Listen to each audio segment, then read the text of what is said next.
feel really ashamed of ourselves. I did not save any stones to do a Dokkan Battle poll live on TV. No, live on air. That's what I'm saying. I'm really disappointed in ourselves. No, we could not wait 2 days. Matt, I pulled 3 LRs. I'm so fucking proud of you. Caitlin, Chris pulled 3 LRs. Salty fish. I'm not salty because I also pulled 4 LRs, Chris. Yeah? I got dupes for Vegito and Gogeta, and I pulled both of the new Super Saiyan 4s. I really wanted that Vegeta, but it's just don't worry, he'll come. And you know the thing I'm salty about? I got dupes for every other character on both banners. Like I got all of them. At least one of each, except fucking Turles. He continues to elude me like a son of a gun, and I don't even care because I'm gonna save up coins and just buy them. I love the coin system, but it's gonna take a while to get anything useful. Of course it is. Hey, you want to see something cool, Josh? All right, I'm about to do a new thing called an active time skill, where you can do it in the middle of battle at any time and initiate an attack. Oh my god, look at that! Look at that. He's just all slick. Like, roar, and he's like, roar, vroom, vroom, vroom, boom. And then he's all like, oh no. And he 1.5 million. Hells yeah. So, Josh, how many LRs did you pull? Josh didn't pull any LRs. Yeah, what a Josh scrub. Is a fucking scrub. So it's 4 LRs to 3 LRs to 0 LRs. What are you seriously? You fucking nerd. Josh over here, nerd.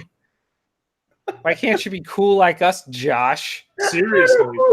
I don't know what you're talking about. Yes, you do. You know. Hey, you gotta get your Kotaro Josh, for Super Battle. Josh.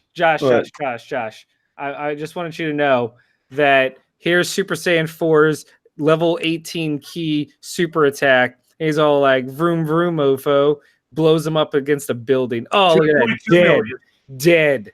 Yeah, Josh, because you weren't here last week, we changed over. We're now fully a Dokkan. Yeah, we decided without you on the show to protest, we could just become a full-on Dragon Ball Dokkan Battle podcast and just watch. And half the fun of it will be watching you, like the life slowly drain from your eyes every minute that this goes on. Oh, Chris, can I tell you I was so salty that I pulled 2 Jirins and I had already had them rainbowed? Oh my god! Yeah, the Switch has a new Switch Lite. Oh yeah, we're talking about the Switch Lite, sucker. Are we? What's to say? I mean, it looks. I mean, it's a dockless Switch. It's only playable in handheld mode. The Joy-Cons are fused onto the system, so it doesn't even you don't like remove it. It's purely to be basically a handheld. It's not any less or more powerful. It has a slightly smaller screen, and they're launching it with a Pokemon Sword and Shield exclusive edition. That looks pretty friggin' like slick, if I do say so myself. The real thing for me is the use of an actual D-pad. Yes, that D-pad, and people are getting salty because Nintendo said they have no plans on adding that quality D-pad to the regular Joy-Cons. Okay, well, you know that's their prerogative, man. This episode brought to you by Dasani sparkling water. Sparkling water's gross. It is, but you know what? It's helping me kick the soda habit. And you know what kicked the soda habit for me? Cold turkey. No, it didn't. It did. Bish, you drink soda all the time. Bish, I have not had a soda in 3 years. It's fine. What other things? Hey, Kogatsu's all up in this piece. I'll tell you what happened. We just finished Awesome Games Done Quick. I'm sorry, Summer Games Done Quick 2019. And what's Summer Game? They do it twice a year. It's a huge charity event where speedrunners stream like 24/7 for like a week, and they build up money for a different charity. Like this year it was Doctors Without Borders, and the final episode, the final game of the entire event was a Chrono Trigger 100% speed run. What? And they 100%ed Chrono Trigger in 5 hours, and in those 5 hours they went from $2 million to beating their all-time record, which before was like 2.45 million, and broke the 3 million barrier for the first time in the history of the event. And it's pretty dope. Good for them. Okay. I appreciate that kind of charity still goes on and does very well. So I just know that because I was actually watching the speed run, and let me tell you, speedrunners, especially RPG speedrunners, know every single little intricacy of that game, and it's insane the things they know. They're like, oh, well, I'm choosing to fight this one particular battle because the amount of tech points I get for this character when they're equipped with this item will make sure that 3 boss battles from now I'll unlock the correct ability I need for the final. Like, it's insane how they do this. And they're giving like all this commentary and breaking it all down, and it's incredibly interesting. And yeah, good times. That's what I have to say about that. Speedrunners are an amazing breed. Just the amount of timing and effort and the ability to count pixels. It's all pixels on screen, man. That's all it is. I just don't get it. I'm impressed by him, though. Also, shout out to Julian in chat, Kogasu, who is currently playing through Chrono Trigger for the first time ever. And he has an ongoing thread on Twitter that might be the most pure thing you'll ever read. Just with his first like experiences of all these iconic Chrono Trigger moments. That sounds awesome. Delightful. That's great. I'm glad he's playing it for the first time. You know, all right. You know what? This brings me to an interesting question I was thinking about. Yeah. And we don't really have any hard news to talk about this week. We already talked about the Switch. It's literally the calm before the storm, because next week I'm off to San Diego Comic-Con, and then when I come back, it's just going to be an episode of me gushing about all the coolest shit that I got to see and do and talk to. And our good friend Greg Tilton is joining me. You might remember him as being the host of our Extra Life charity for the last like 4 years. He will be my cameraman and my confidant this time around. Oh, Greg's in this? Yeah, Greg's going to be in this. He's going to be all up in it. That's fine. I like Greg. Exactly. Also, back to the actual question that I was thinking about. Uh-huh. Go on. Because Kogasu is experiencing Chrono Trigger, an all-time classic, for the first time. If you could go back and wipe the memory of you playing any one game so you could experience it fresh all over again, what game would that be? Yes, Josh. Shukiden 2. Interesting choice. Elaborate, please. I still believe that's probably one of the best RPGs from the PlayStation era. I think all around, I think I don't know. It's probably one of my favorite stories. I think the amount of characters in that game and how each and every character has their own motive of doing what they're doing. The whole landscape, the world that's built around the city-states is really interesting. There's a lot of really great lore in it. There's just a lot of great backstory from the first game. I don't know. I think it's one of those perfect games that people, if you didn't get to play it and you get to experience it when it came out in like 98, 99, and there's just something, I feel like you're missing out on that, but you can go back and experience it. I think it's aged well, but I still find that story to be extremely amazing. It's like Final Fantasy Tactics. It's one of those games. That's another game I would love to go back and go like to erase from my mind and play again, because that's also another great. I like games that are like politically driven, as really great political stories, and that's one of them. That's awesome. What about you, Crizzle? It's an interesting question because there's a lot of games, a lot of big branching open games that I personally love to death. I think the only one I can remember that intrigued me the most, that kind of had me hanging on everything, is BioShock 1. Ooh, that's a good one too. That's a good one because I thought about Symphony of the Night, but my Symphony of the Night gameplay came over years of playing it, and my love of Deus Ex also took years. But BioShock 1 grabbed my brain and held me in place for close to a 10-hour session the first time I played it. So that's the game I would love to just go back and experience fresh for the first time. Nice. What about you? See, okay, so the easy answer for me is something like Final Fantasy VI, right? Like, I would love to go back and experience that fresh. But I think for me, it's actually The Last of Us. Okay. Oh, yeah. Like, that game, it's like BioShock. It's the twist in the way the story goes, and the way it ties into the gameplay. And when you don't know what to expect, that story just like hits you in all the right places. Hey, Doug is all up in the chat. Cool. I love The Last of Us 1, and I have been meaning to replay it. I just have not done so in a while. Well, you know what? I don't even think I'm going to replay it. I think I found a YouTube video that just cuts together all the cutscenes and in-game dialogue into one really well-edited movie. And I think I'm just going to watch it and refresh myself on the story. Because A, my free time is not what it used to be. Sure. And B, I really just want to re-experience it for the story so it's fresh in my mind for part 2. And dying a bunch of times to clickers doesn't really help with that. Only if you're bad at it. Which I would be. Yeah. God bless these people online who string together cutscenes. The guy who does all the Metal Gear Solid games. Yes. Chris and I actually watched through a lot of them. We like it's the only way I've experienced Peace Walker. Yeah, it's the only way most people have experienced Peace Walker. God bless that guy, because that guy makes them real good, and he intersperses gameplay at the codex. Yeah. And that's the hallmark of a great one is when they cut in enough actual gameplay so that the cutscene transitions don't come off as too jarring.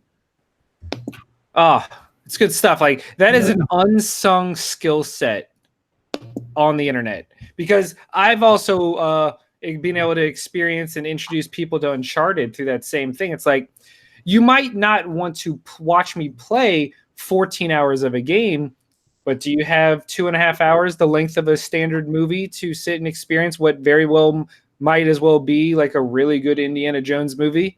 Like, people can do that. It's a great way for non-gamers to experience these really good stories. Also, Julian in chat says he would do it for Silent Hill 3. Would be his re-experience game. I imagine horror games as a whole would be really good to not know what's coming. And just replaying like Resident Evil 4 could be something. Oh yeah, Resident Evil 4 would be really good. You know what I think is another one that would be really good, because it's all about the dialogue and that aha moment of the gameplay, is the Portal series 1 and 2. Yeah, I think so. Experiencing all of GLaDOS's like one-liners and Wheatley's one-liners for the first time again, and that rush that comes with discovering that moment. Like, Chris, when we were playing co-op Portal 2 and we would be stuck on something, and all of a sudden one of us would be like, oh my god, try this. Oh my god, it fucking worked. It's the best feeling. And I have recently replayed Portal 2, and I'm going back through Portal 1 in my breaks between actual games. And I think it's almost the same, because I don't remember a lot of the solutions. So in that regard, it's like I am playing it fresh again for the first time. Mm-hmm. But that would be really nice to just be able to just selectively block memories. It would be. Like, I'm just saying, because Chris, you know which one I'm surprised you didn't say? I really thought you'd say Deus Ex. I thought about it, but Deus Ex Deus Ex was a process of years and years. Okay. Before I finished it, whereas, I came and went from it, and then BioShock was such an intense chunk, and I was so happy with everything that came out of it that it was my game of the year that it came out, which I don't remember what year that was. But it's what I wanted, so that's what I'm rolling with. That's awesome. Yeah. Yay! It's also why I like this new era of re-releasing. just because like there's stuff that I would love to replay that I'm not breaking out the old system for. And if you can make it just marginally better, I'm with you. Like Infinite Undiscovery? We know that's never coming. We gotta let that go. You and I It's never coming. You know what I would love though is another Lost Odyssey. Like, it makes me sad that after Lost Odyssey and Blue Dragon, Sakaguchi moved strictly to mobile gaming. Yeah, Lost Odyssey feels like a better Final Fantasy 13 than Final Fantasy 13 was. Oh, it was 100%. Also, Doug in chat says his choice would be the original Resident Evil. Oh yeah. Like I assume it's the moment where the dog jumps through the window, because I think that's cited as one of the scariest moments of all time in gaming. Yeah, well, what else would you consider like one of the scarier moments besides that? I don't know about scary, but shocking is the first time the dude with the chainsaw catches you in Resident Evil 4. Oh yeah. God, yeah. What's his name? Like Santiago? Does he have a name? He's just burlap sack chainsaw psycho to me. I remember when that demo was playing in GameStop, and the demo was just that open area at the it was just the opening, exactly. And can we just appreciate that at some point in 2004, Nintendo of all companies, 2004 Nintendo thought the incredibly violent, over-the-top graphic Resident Evil 4 would be a proper game to have in GameStops nationwide. I totally missed out. I should have said Killer 7 as a game to replay. Okay. Oh my god, have y'all played Killer 7? No, I don't. I played it long ago. I just remember it was a Suda 51 joint, and I don't recall much of it. Oh man, Matt. Speaking of Resident Evil 4, you know what I was just reminded of the other day? What's that? Was the Resident Evil 4 chainsaw controller? Oh my god, yes. What happened to the era of absurd specialty controllers? Because right at the same time when Dragon Quest VIII came out on PS2 and you had that slime controller. Yes, I remember that. You turned it around and you basically played its butt. But the chainsaw controller was the king. It was so stupid. I remember that era, the Xbox, PlayStation 2, GameCube era was the prime age of dumb shit controllers. Oh, so much. Remember the one for Halo that had the two gun things and the triggers on the inside? I don't. It would basically look like you were holding two guns. It was kind of curved. It had a little screen on top, and it had 4 trigger buttons on the inner handle. Okay. We had it at Kevin's house when we were playing Halo, but no one liked it. So I don't recall that at all. Hold on, I'm gonna find a picture of it. God damn it. Okay, I believe in you, buddy.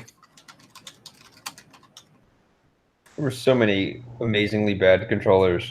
That was the era of what was that shitball company that does the third party? Mad Cats. Oh, Mad Cats, yes. Yep, look, and it's weird because Mad Cats had a resurgence where they rebranded themselves as a quality company. But it didn't matter because for most people, Mad Cats were the people that made those janky third-party garbage controllers that GameStop sold. Yeah, they sure did. Now there it is. What? Pull it up, bitch. Found it. Hold on.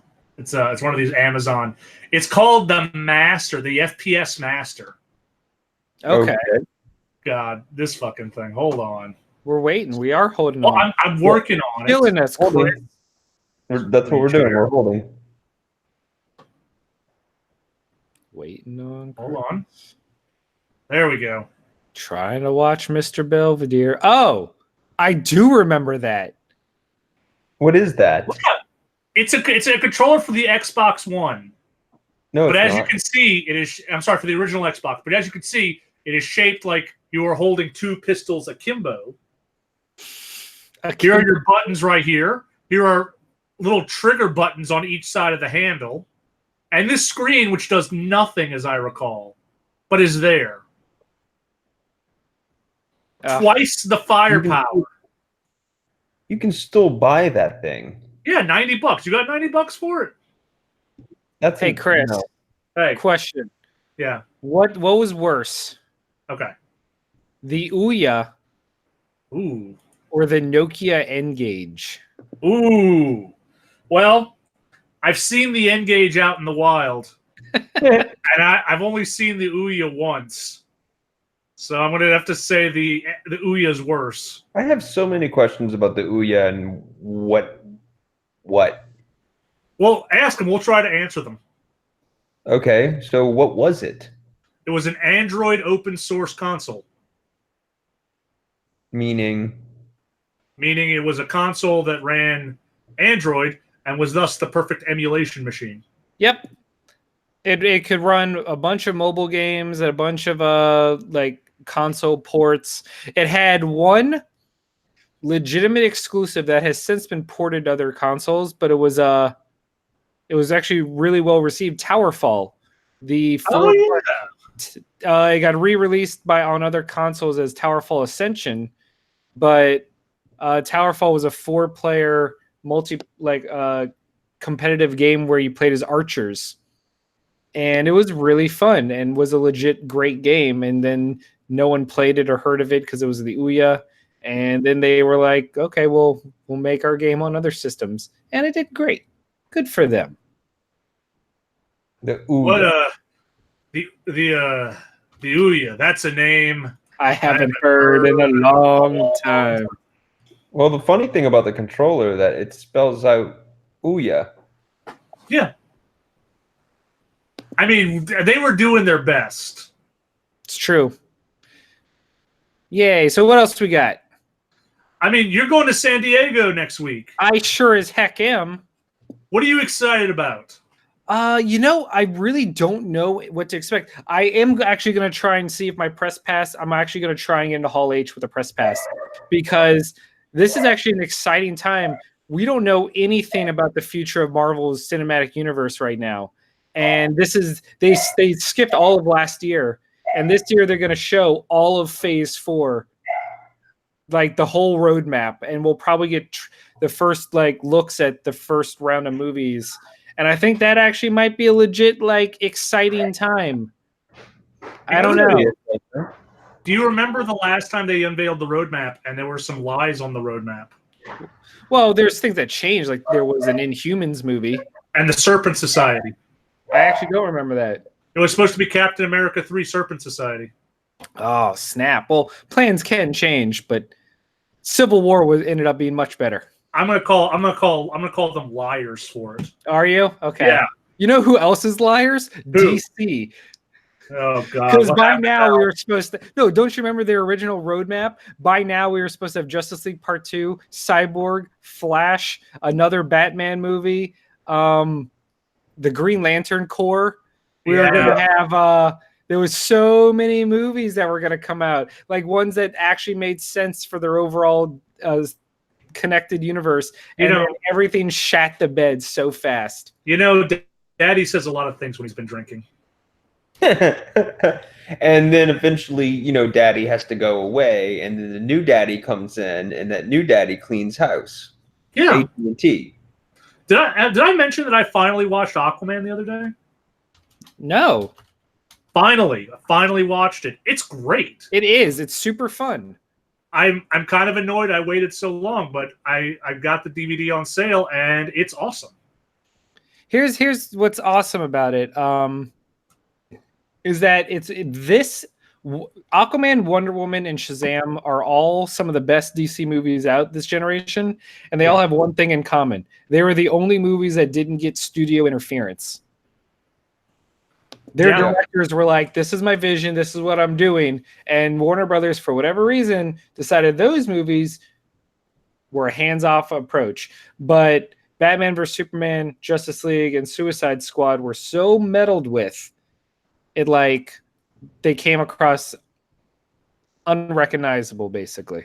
I did watch the last 10 minutes of Justice League at the gym on silent. Yeah. Yeah, it was pretty exciting. Wonder Woman showed up, and I was really into it. Chris, I typed in things, big thing, hype things in Comic-Con 2019 or whatever. Sure. Because it's the 50th anniversary. It's kind of a big deal this year. Yeah. And guess what one of the panels is on Thursday? What? The Batman Beyond 20th anniversary panel with everybody, all the creators and voice actors. Wow, it has been 20 years of Batman Beyond, right? Yep, Kevin Conroy and Will Friedle will be there, along with Bruce Timm and 8-time Emmy Award-winning casting director Andrea Romano. I am so happy she's still alive. She is the best. She's so great. She is the reason half of our childhood memories are so good. All right, well, since it's the 20th anniversary of Batman Beyond, what's your best episode? Ooh. Fuck. All I can, like, the one that immediately jumps to mind is the one that made me, like, really start to dig Batman Beyond's Rogue Gallery, and that was the Ink episode. Ink was their best new villain. Yes. And secondly was that blue-skinned assassin with the ion blade, Kurasa or something? Curare. Yeah, Kurare, Killer Kurare. Loved her. I remember borrowing the ideas of her blade for my creative writing projects as kids, and I thought it was so original, when really I was just copying Killer Kurare. Nice. But those two are my favorites. My favorite is the Mr. Freeze episode. Mostly because there's the moment at the end where Mr. Freeze gets it back into his costume, and he ices the woman who tricked him. And he has the Stone Cold line of, "You might experience momentary discomfort." Oh, snap. It's beautiful. Also, Chris, he had a Stone Cold line. Yeah. It's also my other favorite is also an Ink episode, but it's the one where Batman has to show up in that armor that almost killed him. Yes, it's a great episode. Batman Beyond had some duds. Well, yeah, but so did Batman the Animated Series. Sure, but they were working without a rogues gallery.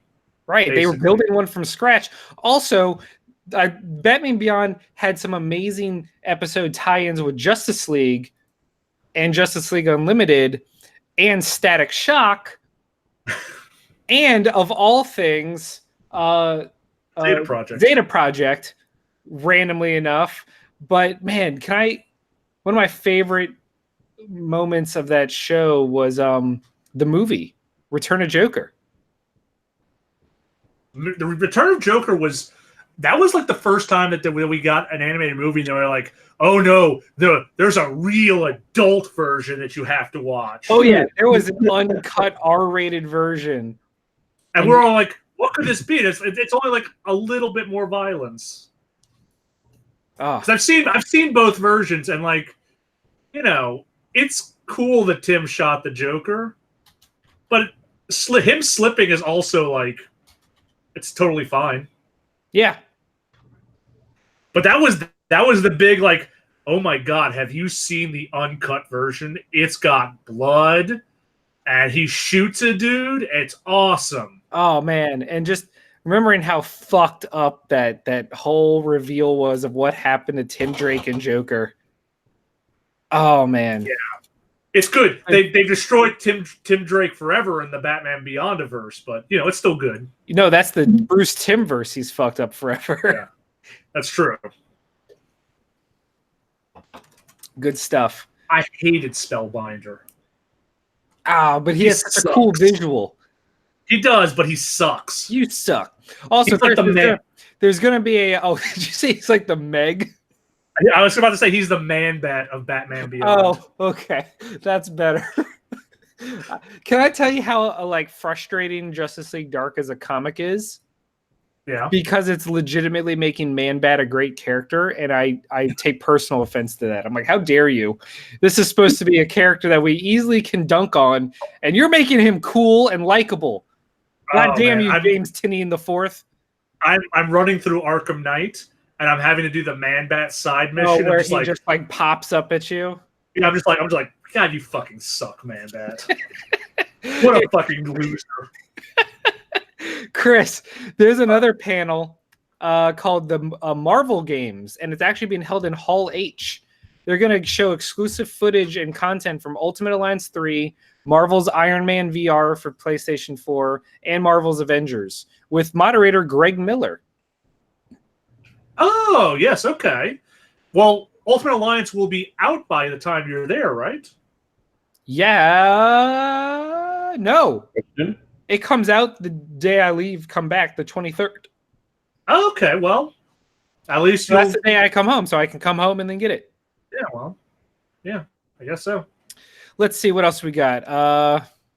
Holy shit. Crank Yankers has a What? Look, Chris, not only does Crank Yankers have a panel at Comic-Con this year, but they have a prime spot at the Indigo Ballroom, which is second only to Hall H.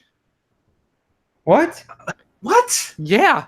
Also, Veronica Mars is having a panel for the new season, and that makes me very happy.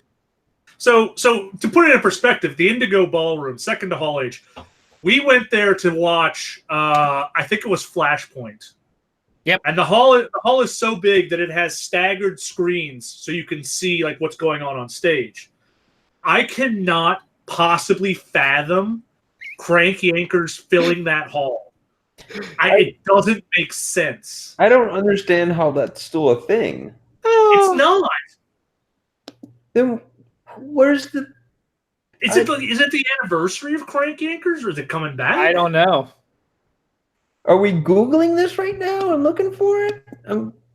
I just have so many questions about existence right now. Chris. Yeah. At the Steven Universe panel, they're going to unveil the first trailer and first look at Steven Universe, the movie. Yes, the poster is online floating around. Is it? But yes, it does. But it has like no information. It's a poster. Okay, here, to put it to you this way, Josh. The same ballroom that is hosting Crank Yankers is going to be hosting Rick and Morty and The Walking Dead. Okay, but like with the Crank Yankers thing, is like Adam Carell and like Jimmy Kimmel going to be there? I have no idea. Wait. So here's my question. Is this early in the day or late in the day? It's late. It's in the prime spot. It's not an 11 a.m. showing. Well, like if you schedule it early, you get people who will just sit through your panel to wait for the stuff they care about. Exactly. You generally schedule more garbage things. Oh, Doug in chat says he thinks it's the anniversary of Crank Yankers.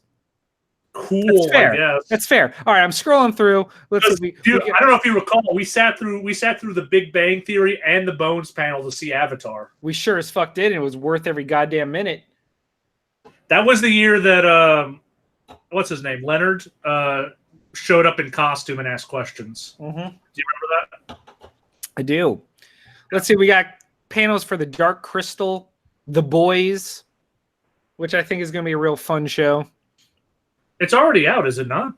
I don't think it is. All right. I think it comes out this month. I'm so confused about this. Ooh, Chris, the Archer. The best thing about the Archer panel every year is that they create a custom exclusive skit that they never show again. Is there a Venture Brothers panel? Oh, good question. Search. I typed in Venture. I got Adventure Time. No. A joint venture. No. There is not. No Venture Brothers panel. That's disappointing. Well, that just means we don't have... Oh, there's going to be a panel for Netflix's The Witcher. That's okay. Oh, maybe they'll have the first trailer. Oh, I guarantee they'll debut the first trailer. Did y'all talk about The Witcher last week? There's nothing to say. Just they unveiled the first look at the characters. Right, and how he did have two swords. But when we're doing... Oh, he does have two swords. It's based on the show. The second sword's on Roach. It's based on the book, sorry. Oh. All right. Yeah, in the books, his second sword he keeps hooked to Roach because he only ever needs one at a time. So that was the explanation by the directors of the show. They're like, calm down. The second sword is there, guys. It's just there's nothing to talk about. It's just a poster. Well, it's not even just the poster. It was the pictures of the people. But when we're a pure audio podcast, basically, and we don't have any way to really show the images, it kind of defeats the purpose. Except, boy, that sure was a look. That is definitely a Siri. Oh, there's gonna be a panel for the upcoming Batwoman show. Okay, that makes sense. Oh, here we go. I'm gonna try and see The Good Place, the best show on TV. Well, it's your last chance. There isn't it ending soon. I don't think they've announced that. I think maybe. I don't know. The Good Place final season. Yep, they're ending with season 4. But that's awesome. I like it when they choose to end and they don't end because they get canceled. Yeah. Doug in chat said Crank Anchors has a new season coming up, which is I can't even contemplate it. There we go. I got so many questions. Like, is prank phone calls even funny anymore? Ooh, Chris, what about the Orville? The most surprising show on TV. I really like the Orville. I'm slowly going through it. So, oh man, season 2 ends in such a fucking way that I'm like, God damn it! You know what? I love the fact that Fox is giving Seth MacFarlane millions of dollars to do Star Trek fan fiction. Yep, and have it be better than actual Star Trek. That's right, I said it. I mean, it's different. It's not better. Sure, that's what they all say. Shut up. Jesus. Yeah. What else? All the DC, the CW shows have their own panels. This is the last time you get to see Arrow. I know. Ooh, the DC Universe series sneak peeks. A bunch of look at their new upcoming TV shows and cartoons. Brooklyn Nine-Nine's getting a panel. Super dope. Riverdale, the thirstiest show on TV. Thirstier than Belle Delphine. Belle Delphine's fans and her bathwater. Jesus, Chris, I love you. All right, that's pretty much it in terms of panels that I as I quickly scrolled through. But I mean, I'm also one of my favorite things there is meeting all the artists and writers for all of our favorite books, because Chris and I, when we would go, are some of the rare comic book or Comic-Con goers that actually care about comics. I know. Man, it's weird. I had such great times meeting some of the writers, even though I think I said the same thing to Jeff Johns in consecutive years. Yeah, but I doubt he remembers that. He sure doesn't remember. You know who did remember? Greg Rucker remembered when I came up to him at like the next year. He remembered me too. He's great. I love. I really wish he would. I can't. I don't know if he'll be there this year or not. I would love to get Lois Lane 1 signed by him. Yes, and Lazarus. Or anything Lazarus related. So yeah. But no, we had some great times. We met Brian Q. Miller. Oh, what a great guy! Right when Batgirl was still going. Yes, that beautiful Batgirl run. What was his name? Who's the guy who did Action Comics? The Lex Luthor Action Comics. He also writes Doctor Who, and he did Demon Knights. Oh, Paul Cornell. That's him. He signed my arm because I didn't bring a book for him.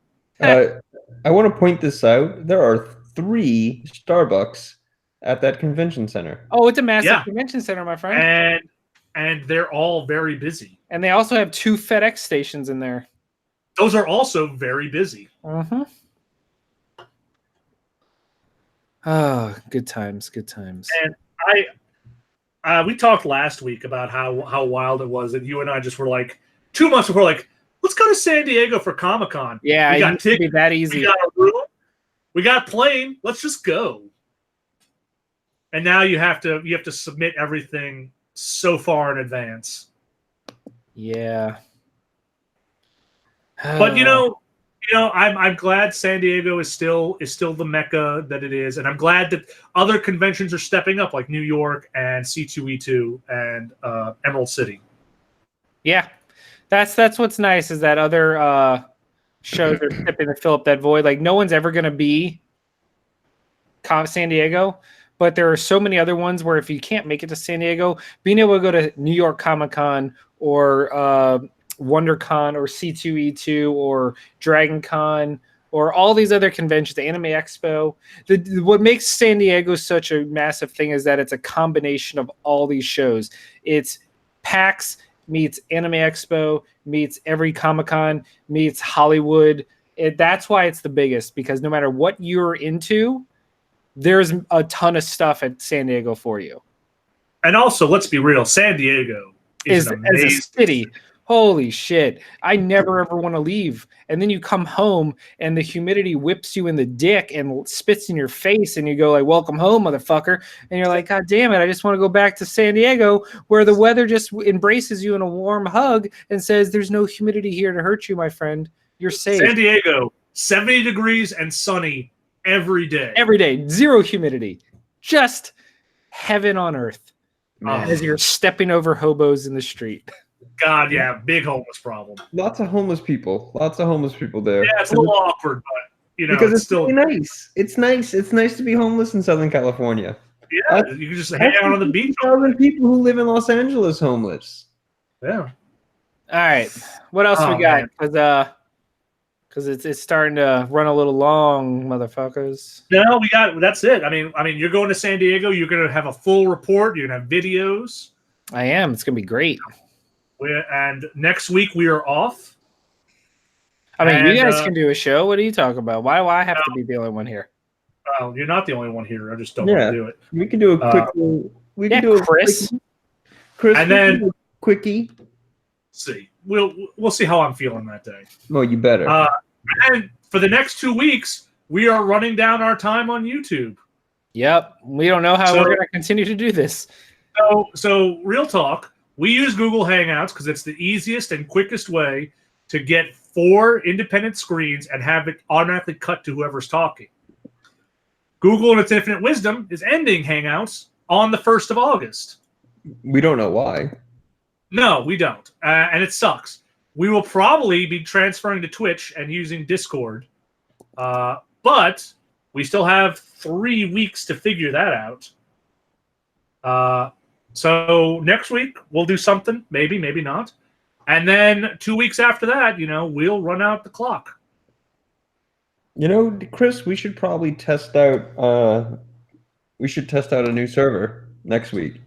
I agree. I will start setting up a Discord and we will work on that. Yeah. I think that would be a good idea. I think so.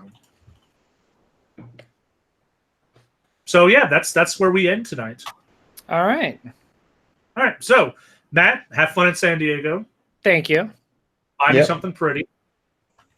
I shall. Maybe after 35. FedEx everyone great things. Everyone but Josh. I'm okay with that. Because he is mean to me and makes me cry. Do I? Probably. I don't know. I've gotten the texts, man. You make him cry. All the time. It's he's just a big despicable. weepy bitch. Just despicable. What was that one text that Matt sent today? Oh God, yeah, real dry like your mom. Yep. So I don't know who's making who's crying. It's you. You're making me cry. I'm lashing out. That made me cry. But like a real adult, I just kind of swallowed my anger. Because anger is for the youth. Yeah. All right. So we'll see y'all next week. So bye, guys. Hey. Later. Bye.